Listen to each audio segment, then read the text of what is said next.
challenging how we recruit new talent.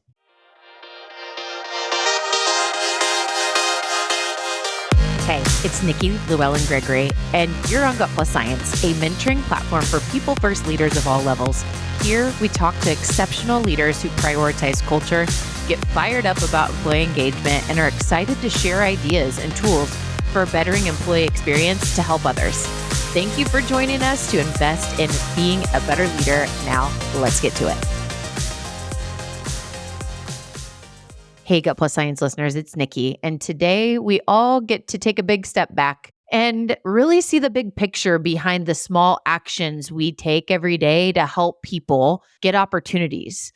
The small actions that we take that make massive impact through jobs that we help to connect to opportunities, or that we provide, or we connect the link to help people. As leaders, we have the opportunity to help people get jobs that change their lives, that change their families' lives, that change the next generation of their family. We can all think of a story of a person who had a job that changed the family future. And it was all tied to that one person getting that one job. And there's a leader behind that, or many, that help that potential new hire get a chance at something new or take a chance on something better. Let's all get inspired to think about how we can help people find meaningful work and the good that that does for many more behind just that one person. You're a leader, you're a connector, you're an inspiration. Don't ever let yourself get into box checking mode when it comes to recruiting. It's a really big deal. And Jennifer Loper is here with me today to share her heart on this topic. It's so good. And she starts with a story of her personal journey on a job that changed her family's future. Let's go.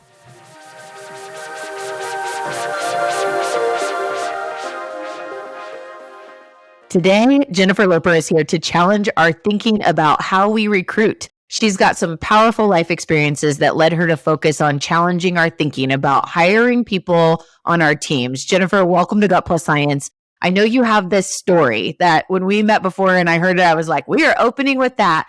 And it's around the power of a job being a life-changing event. Tell us your story. Nikki, thank you so much. I'm so delighted to be here and happy to share my experiences and story. So I believe it was 1978. My mom is in her late 30s. My dad is in his early 40s, and he's had some health issues his whole life. And I think as a woman who did some part-time work but was essentially a stay-at-home mom, I had 3 siblings, she was looking for an opportunity. And so I remember this like it was yesterday. Our neighbor across the street, his name is Captain Tom Jitto. He was captain in the Air Force. And where we lived, we had several Air Force families because we were near an Air Force base. And he was in human resources at a company in Kansas City called Marion Laboratories. And my mom needed a full-time job. And I remember it was a summer afternoon, and I was out there, and she said, Tom, I need a job. And he said, Anna Marie, come on in and take a typing test. I know you've done some part-time work at a pharmacy, and Marion Laboratories was a pharmaceutical company. And my mom had just happened to work at a part-time family-owned pharmacy up the street. And so he gave my mom an opportunity for a job. And Nikki, that job was the beginning of changing the trajectory of our family experience, and I would say generations to come. And she ended up going to take the typing test. And I remember her coming home and saying it was an IBM Selectric. And so it was a machine I'd never really used before. So I hope I did okay. So she ended up getting the position at Marion Laboratories as a secretary. And she ended up working there for over 18 years. And she sadly had colon cancer and died when she was 57. But she worked almost essentially that whole time at Marion Laboratories. 3 years later, my dad passed away. And her having that job made the difference between us getting to stay in our house, having a future, and being able to build the families that my siblings and I have today. So it's been a generational positive impact from that one small interaction that Mr. Jitto gave my mom in 1978. and said to her, Anna Marie, come in and take a typing test and let's see where that leads us. And here we are talking about this so many years later. So think about how many years ago this was, and that one moment of interaction as neighbors, and this leader who had the opportunity to help someone else to change their life. I say all the time, the workplace is truly a great mission field. It changes the relationships that we build, the opportunities, the confidence that we build. It gives me chills, the generational changes that workplaces can give to people. And so I love that we're opening up with that story. And I would love to take our conversation to your viewpoint on giving people an opportunity and how it's truly a gift that a leader can give. So many times on these episodes, we talk about the onboarding experience and how to sharpen that, or the ways that we filter to find the right fits and the right seat of the bus and all these things, right? Yours is taking this up like 1,000-mile viewpoint higher and really helping us to reframe the gift and the opportunity that we get to have as a leader to help people in job roles, like the job that they have. Tell us more about that. So I love that you framed it in this mission. And I believe that as a human and as an individual, when somebody asks me, what is one of the reasons you get up in the morning? The question's framed 100 different ways. My mission is to give the individuals that I'm in contact with in my organization every day the opportunity to be the best version of themselves.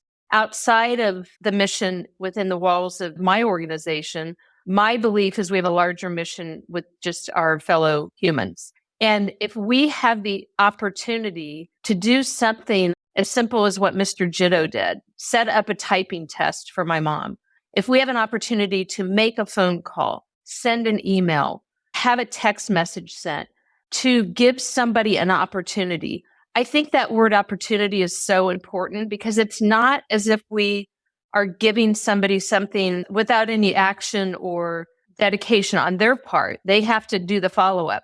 But just that opportunity to say, hey, I know somebody. I heard you mention that you're interested in this organization. My goodness, I've lived in Kansas City my whole life. I know 5 people over there. I don't know if what you're looking for is available, but I would love to be able to make that connection. Getting good people and having a large pool of talent is good for business. It's so great for business to have a broader talent pool.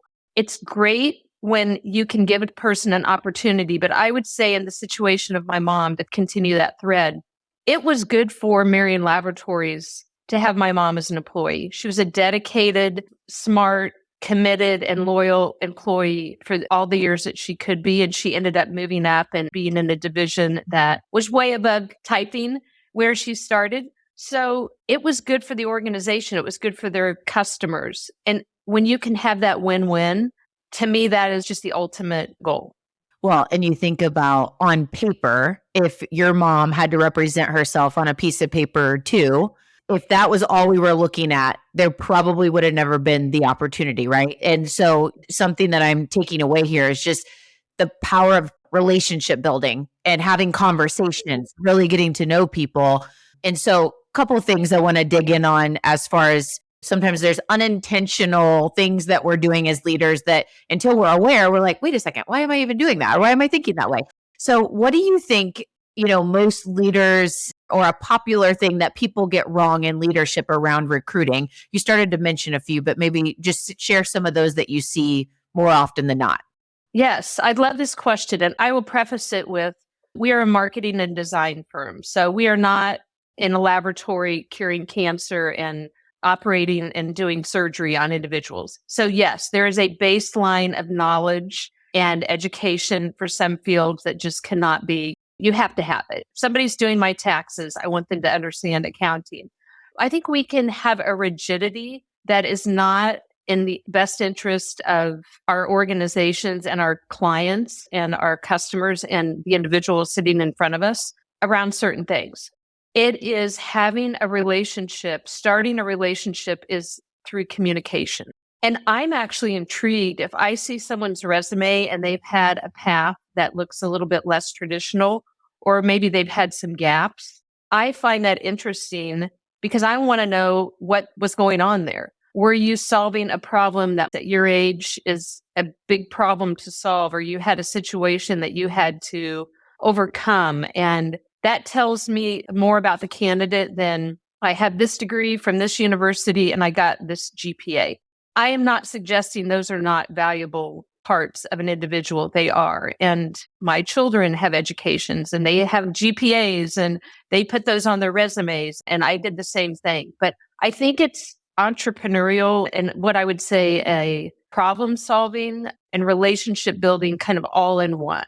The organization I'm with, we're very creative, we're entrepreneurial, we're scrappy, we solve problems. And when I look at candidates, that to me is what's the most interesting part. Yes, there are individuals who work at C3, they have to have expertise in illustration and engineering as it relates to products. And our accounting people have to understand numbers, and our account management people need to understand how to work with clients, and our warehouse folks need to go understand how to get something from point A to point B. But I think looking at people more broadly and having a conversation with them versus just having the resume speak for itself, if you don't do that, my belief is there's a missed opportunity in getting the best talent for your organization and serving your clients in the best way possible. Conversations and relationship building trump any recruiting software or 4-step interview model that you can find. I believe that with all of my heart. I believe that people deserve a second chance. So when we have an application process or whatever that looks like, that there's a box that says you had criminal history and they check the box, it's like, oh, you're out of here. How many of us listening right now have probably done something that could have got us in trouble more than what we did? A lot of us, or we know someone that has. None of us are perfect. And to look at people that come out of time in prison and the opportunity that they have to rebuild. How many amazing life stories have we heard about a family member or a person that prison was their catalyst to change their life? And you find your next best, most amazing recruit because of this person who is transformed and has a heart for the work that you do. But the only way that you can do that is through having a conversation or building relationship to understand.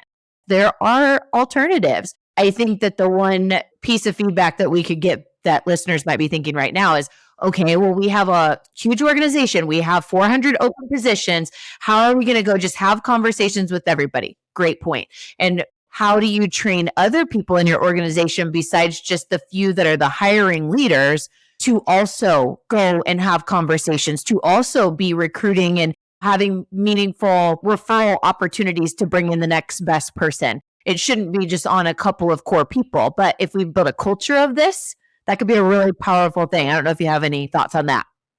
Yeah, I love this. And I do think it's interesting because from the standpoint at C3, we have 34 individuals. So we are a small company. And yes, I'm not in a situation where we have hundreds of people, 10, 20, 30 people who are responsible for hiring.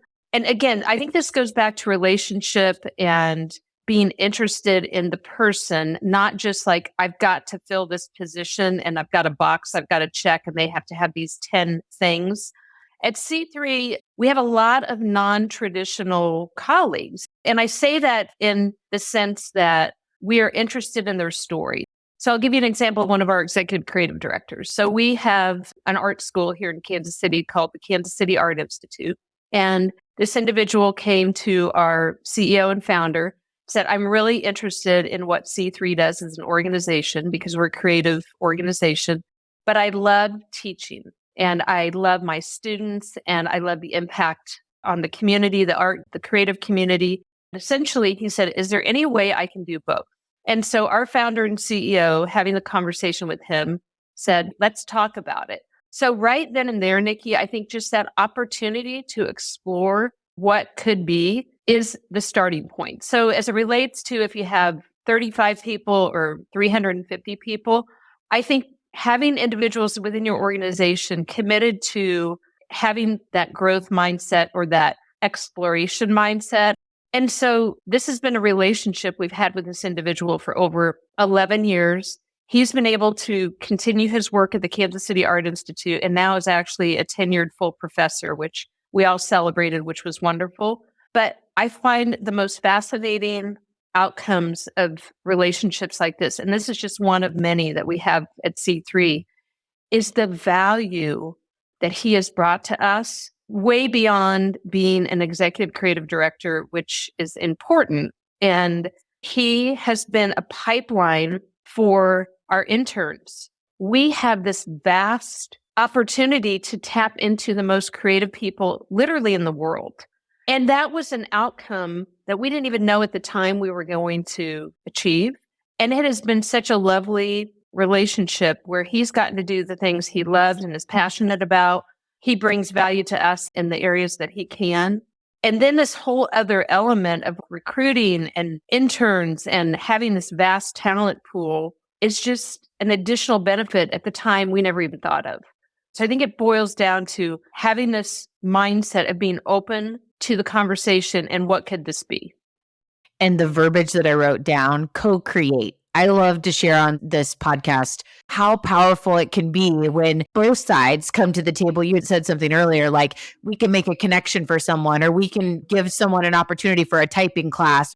How do we lead people to take more ownership in stepping up and offering those leading conversation with their leader and bringing new ideas to the table? What do you think really builds that foundation or ways that you've seen work to co-create at the best levels? I've been super fortunate because C3 is an organization. I've been here almost 18 years. It is grounded and founded in innovation and being entrepreneurial. And so that's just an added benefit from our founder and CEO, Bob Cutler. He's built an organization by himself being entrepreneurial. But I think to answer your question, I think the underpinning is trust. And I think to be able to say, I know we can figure it out, but let's come together. I trust all of you, and I'm going to be vulnerable and say, I don't know how to solve this. So I'm going to put it out there and let's figure it out together. I'm one of them at C3. I started almost 18 years ago as an account manager working on our mid-level to smaller clients. And 15 years later, I'm leading the organization. So that doesn't happen without lots of trust and conversations and relationship and innovation. So I think to get back to that underpinning of trust, it is we tell our colleagues, you have a role here. However, you're exposed to other things we do. I'd like to learn more about that. What we hope to do and what I believe is to have people have those conversations with us.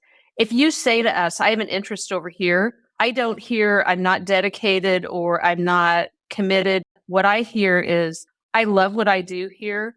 I love this area that I'm in and I'd like to learn more, which is a benefit. Again, it's a great thing to do human to human, but it also benefits our clients and our organization because that individual is open to learning more, contributing more, and just becoming more.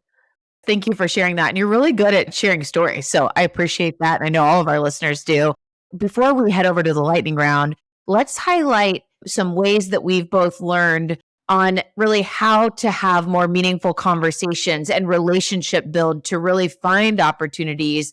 So what are some of your thoughts on how these interview conversations really get more deep and really provide true conversation and relationship building to help really connect and match make the best we can?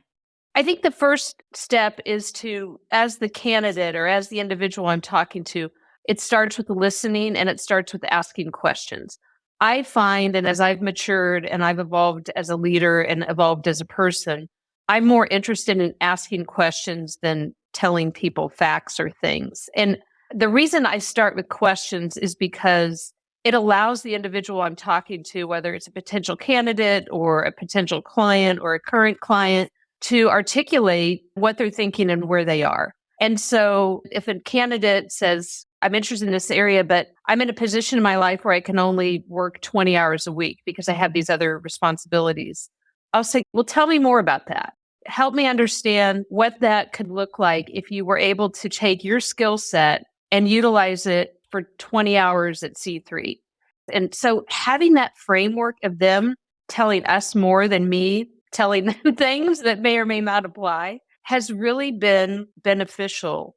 And I think starting there, that's when the creation can begin. It's like understanding where they are, what their vision is, and how we could potentially get there is the step one. Thank you so much for sharing that. And I echo the power of listening and partner that with the questions we ask. Our questions are going to lead to deep conversation. So, two things going into these interviewing conversations is how do I show up as a great listener? And how do I ask questions that allow this person to really share at a deeper level? For example, what type of work when you're doing work just lights your fire? Time just flies by. You just thrive in it. Give us examples of that. Bring that to life. And you hear that, the emotion with it. And you just start thinking like, how do I match what we have or could have to these things? Because when you have an employee that's on fire for the mission of the business and the work that they're doing, like there's just nothing better for you and for them. It's just such a winning piece. So get out of the weeds and realize our impact on the lives that we have and all of the ripple effect of those people beyond them. So filling a job is not a box to be checked. It is a life-changing event. For those that are listening, how does this mindset help you recruit in a more meaningful way? It's just a really good opportunity to reflect. Just think of the depth of the work that you do and how it really changes lives. And so thank you so much, Jennifer. We're going to take a quick break, hear from our sponsor message today, and then we'll come back to our lightning round where we get to learn a little bit more about the personal side of you, some favorite things and some more stories. So we'll be right back. If you're leading with a people-first mindset, which most likely you are because you're listening to Gut Plus Science, join People Forward Network, the largest community of humans on a shared mission to lead meaningful work. You can find us at peopleforwardnetwork.com or follow People Forward Network on LinkedIn. All right, we're back on Gut Plus Science. I have Jennifer Loper with me. We had just such a meaningful conversation. And now to our lightning round. So, Jennifer, if you've listened to any episodes before, we always add a book to our ever-growing recommended reading list. So if you could share your favorite book of all time or a favorite recent read for a leader, listener, audience, what book would you choose? Thank you, Nikki. So I obviously have listened to the podcast and I'm a fan. And so I love this question when you ask your guests. And this is a book that's been mentioned, but it is the book that I think is at this moment one of my favorites. So it's Atomic Habits, and that's by James Clear. And I actually have started a tradition where I give this book to all recent graduates. So high school graduates, college graduates. And I actually just ordered 5 or 6 copies and I have them sitting on my dining room table to distribute because I have a group of people in my life that are going to be graduating. What I love about it is it breaks down something that feels super complex into something you can handle it. And it talks a lot about small things make big impact. And I wish I would have read that book 40 years ago, but I read it 10 or 15 years ago. And so that's my favorite book. I love to give it to graduates. And then when I do, I typically have the students or people in my family or my own kids say, that's one of the best books I've read. So that's the book I love. Such a good book. That's awesome. So, Jennifer, here's a fun question. When you're 80 years old, what do you think will matter to you most? What I hope is that I have really good relationships with my family and the people that I love, and that they feel like the relationship that we have has been fruitful and meaningful, and that I have made an impact in some small way in their life. So I hope when I'm 80, I'm saying I have such loving relationships with the people that matter most to me and that they love me as well. I love that. So powerful. You've got a theme with relationships and gosh, what's better than that? So you keep honing in on just such a powerful way to spend time in life. I'm curious on this one. When was the last time you tried something new and what was it? So I love this question and I'm not afraid to say how old I am. I'm 57 years old. And the thing that I have tried new is strength training. And I would have never thought of myself as a strength trainer, whatever that is, but it has been life-changing. I have a personal trainer and I visit him 3 mornings a week and we do strength training and he's highly skilled and really good at what he does. And I have felt so good doing it. I've done it for a few years now. The longer I've done it, the more I've realized the tremendous health benefits, especially as you age. So when I'm 80 and hopefully have really solid relationships with the people I love, I'm also strong. Just because you haven't done something doesn't mean you can't start being that. I remember telling somebody I was doing strength training. They're like, well, I never knew you to be somebody that lifted weights. I'm like, well, I wasn't, but now I am. Yes, such a great point. Oh, well, good for you. And thank you for that inspirational takeaway. Let's all of us go try something new and share it with others. And Jennifer, before we go, what's the best way for people to stay connected with you after this episode? Yes, thank you, Nikki. LinkedIn is great. You can find me on LinkedIn, and my personal email is in my profile as well.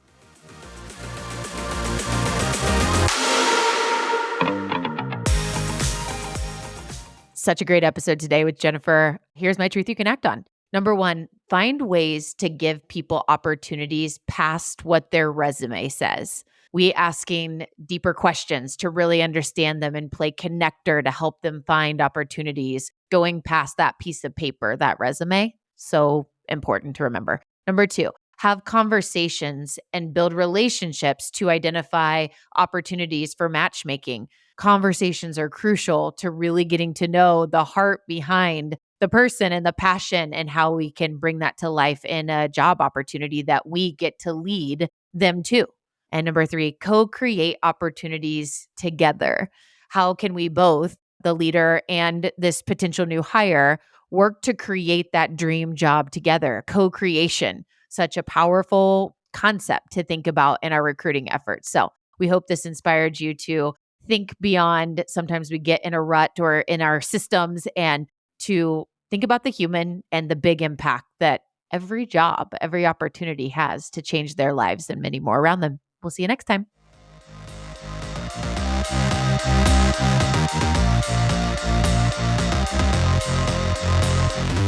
We just left the world a little bit better. Now, go do something with it.